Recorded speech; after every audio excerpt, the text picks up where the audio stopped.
Okay, point of view, it's 1920, you're working at the Sinclair station spinning wrenches, you're trying to learn the Charleston, trying not to die of cholera, and your buddy comes up and says, hey man, check this shit out. It's 1920 Snap-on number 6, and it's 9 teeth. You can go either way, it engages, and it's just a game changer, you can't believe it. And so a few years go by, and they come out with this bad boy, the number 7. And this thing is technology like they stole from the government. You can't believe it. They don't allow this kind of stuff out to the private citizens. It only spins one way. It is 15 tooth, and you pop the plug out whichever way you want to go. So that is pretty much the bee's knees back then in the 20s. This is about 1925 to 27.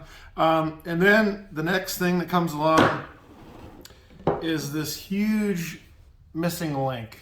And I say that because they only made these for a few years, and it's the very first Snap-on ratchet to go both ways. I know you would assume it would be like one from the 70s that experimented in college and held fondue parties and that sort of thing, but it's actually this one. It's a 1931. You can see the asterisk looking mark there, maybe if it focuses. And it's the very first one that's bidirectional.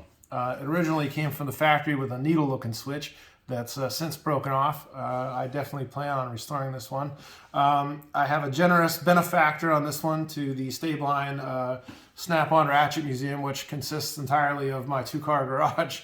But thanks to Mr. Dunn. I don't know how he got it. I envision in my head him running from pygmies to like a float plane in South America.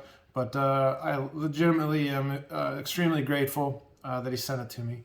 And this is a really, really neat piece of history just because it is a missing link, in fact, between the ones that, you can only go ratchet the one way, the mechanism acted that way. And I mean, this was huge. This is really all the modern day ratchet's ancestor, the very first one to come out. And it's number 71, and like I said, 1931. And then the next one after that, Snap-on developed. And this is kind of the modern day ancestor that, I mean, you can kind of see the Paul design and whatnot turned into the bat wing. Those of you that rebuild ratchets will know what I'm talking about. And that design has really been the same for the last, 6 decades or so. And this is a piece of art in and of itself, 1944. And you can imagine what this thing has seen.